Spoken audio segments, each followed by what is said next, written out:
Hello, my name is Sharon, and I'm a dental hygienist in the state of Georgia.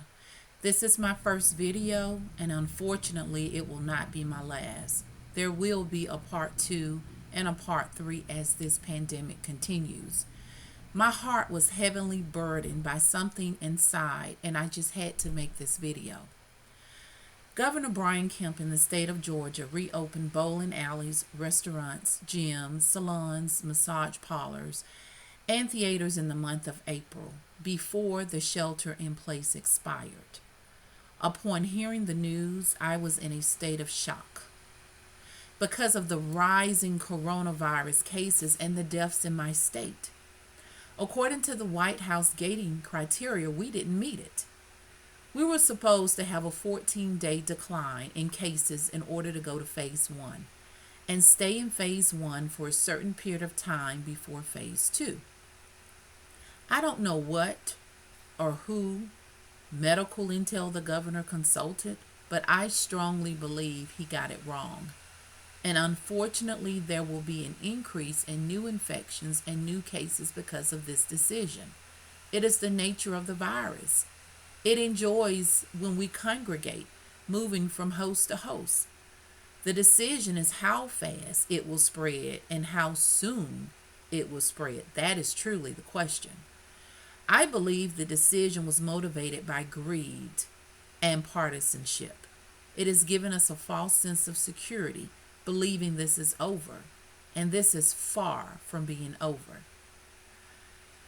To add insult to injury, the governor's mansion is closed to the public until further notice due to COVID-19. So you want to reopen the state, but keep your living facility closed, but you have so much faith in your decision. Now let me move on to dental hygiene, which is my field of expertise.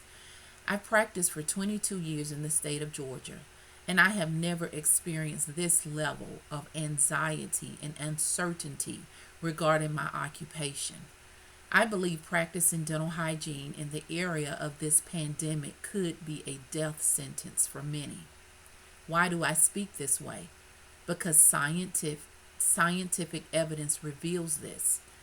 When I search the internet on aerosols and dentistry, no one is talking about it. Everyone is sugarcoating the issue. No one is speaking the raw truth. People are just trying to get back to work, and I understand that. But we need to know as professionals what we're getting back into.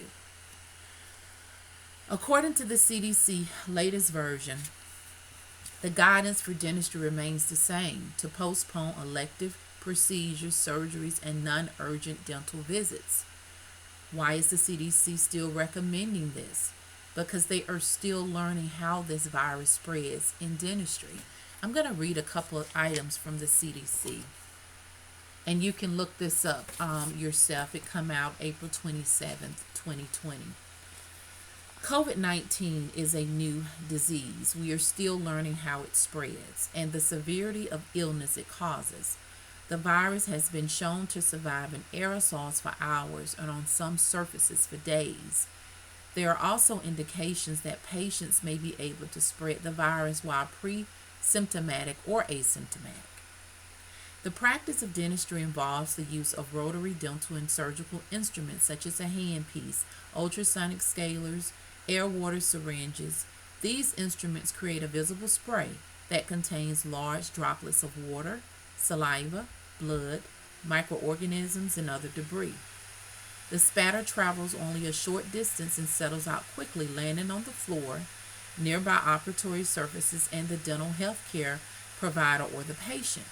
The spray also might contain certain aerosols. Surgical masks protect the mucous membrane of the mouth and nose from droplet spatter, but they do not provide complete protection against the inhalation of airborne infectious agents. This is according to the CDC. Now I will continue.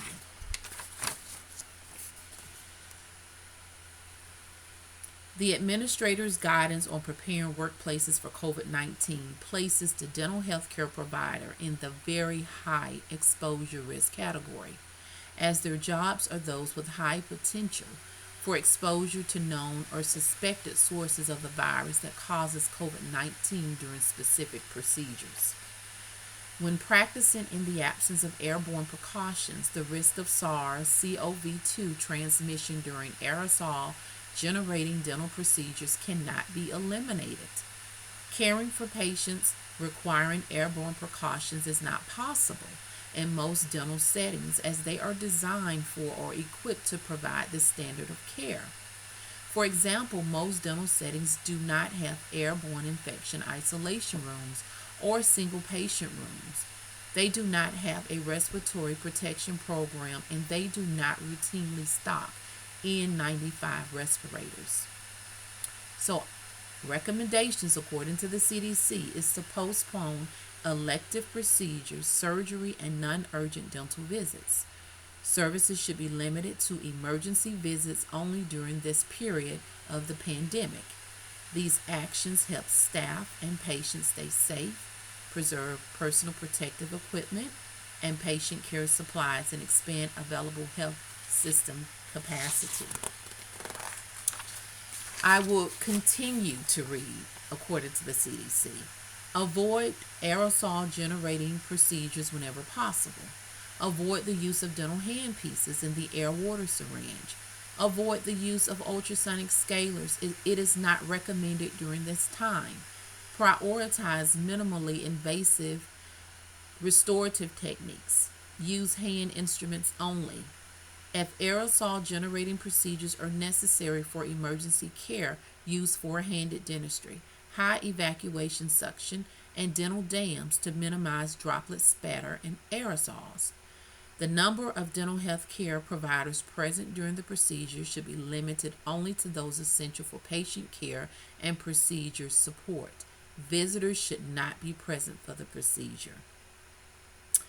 As part of source control efforts, the dental health care provider should wear a face mask at all times while they are in the dental setting. A lot of information here that I just read. A lot of information. Now, I'm going to go to reading something from the ADA and the GDA, and this is the American Dental Association, and it is a state-by-state mandate, and this was revised on May 8th of 2020, and it says, the GDA recommends that until further notice, all Georgia licensed dentists and dental facilities should continue to postpone elective procedures, surgeries, and non-urgent dental visits, and prioritize urgent and emergency visits and procedures through April 30th, 2020. For 2320, as you are now aware, on Monday, April 20th, Governor Kemp issued an executive order stating it is time for Georgians to get back to work and specifically reference dentists. However, after completely vetting the order, related information, as well as available clinical and professional guidance, your GDA cannot affirmatively advise you to go back to full practice treatment on April 27th or the 30th at this time. All of this information you can look up. Also, the interim mask and face shield guidelines according to the CDC. This is something you can look up as well.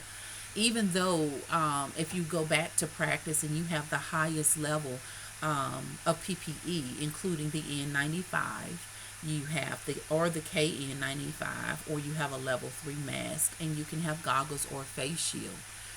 With an N95 mask, you're still going to inhale low amounts of the infectious aerosols.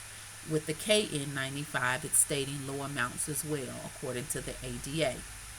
With the surgical mask level 3, you will still inhale moderate amounts of the infectious agents.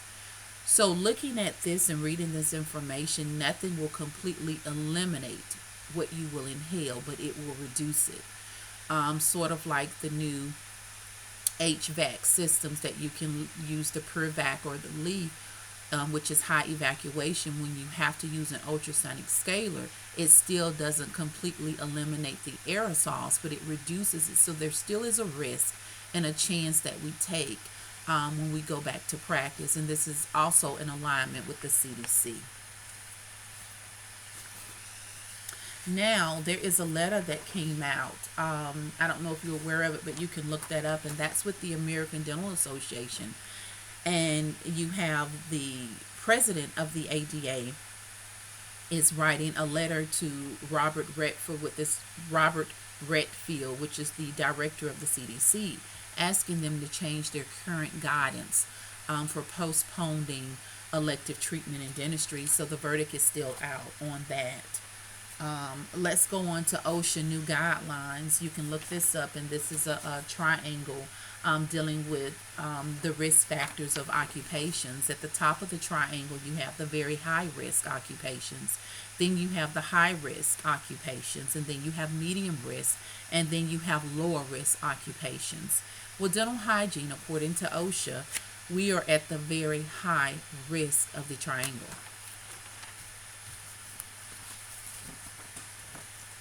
Now, as you all know, dentist offices are reopening back up, and this is from Dentistry IQ, and this is something you can look up, but I will read it. And it's saying OSHA has recommended following the CDC guidelines, which advise dental practices to continue treating emergency cases only. The guidance creates potential legal risks for reopened practices if SARS-CoV-2 is transmitted in a dental setting. So it's releasing or triggering liability risks for reopened practices. So it's something that you can also look into. And according to the ADHA, which is the American Dental Hygienists Association, and it's talking about the postponement, as the CDC recommended, of elective dental treatment. Upon listening to the CDC recommendations and the professional organizations, some dentists shut down completely, and other dental offices converted to doing emergency dentistry only. So why now do we ignore the scientists to reopen? Most offices are reopening without proper PPE or limited PPE. Although having the most effective PPE will not completely protect us, it can reduce our exposure, but not eliminate it. It is still a gamble. It does not give us complete protection. The reason why the CDC doesn't have the statistics on transmission rate and deaths is because we voluntarily shut down. But wait until we reopen. Those numbers will spike because of the nature of what we do. We are subjected to, number one, respiratory droplets. When a patient coughs, sneezes, or talks, we've all witnessed that in the chair. Number two, aerosol production, using a handpiece to drill or polish, an air water syringe, or ultrasonic scaler to clean the teeth. Number three, we can't physically distance ourselves because we can't do our job 6 feet away. Number five, the duration of time we are in the mouth. It's not a hit or miss.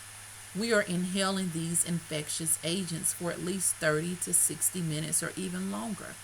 This is too risky. We're in the mouth too long. Why am I making this video? What do I want this outcome to be? The plea comes from my heart. It's for everyone to just stop and listen to the scientific research regarding our profession. The CDC is still recommending the postponement of elective services. I believe it is unsafe to practice full-service dentistry during this pandemic. The state's reopening is giving us a false sense of security that it's okay, and it is not okay. Until the infection rate and the deaths are drastically reduced, until there are enough tests for everyone that want to get tested to see where the virus is. We are not there yet. We are not there yet. I urge for a national rally of dental healthcare providers to advocate for our profession. We need to attract the attention of all media networks about our unique set of circumstances. Our hands are tied because we are limited to emergency treatment only. We cannot perform full-service dentistry, which has crippled our ability to make money to provide for our families. We need national participation to attract the federal attention to provide funding specifically for dental health care professionals. It is imperative for us to do this. I am not an alarmist. I do not give in to fear, but I am a realist who operates in wisdom. I suggest you do too. Do your research, get the facts, and stay safe.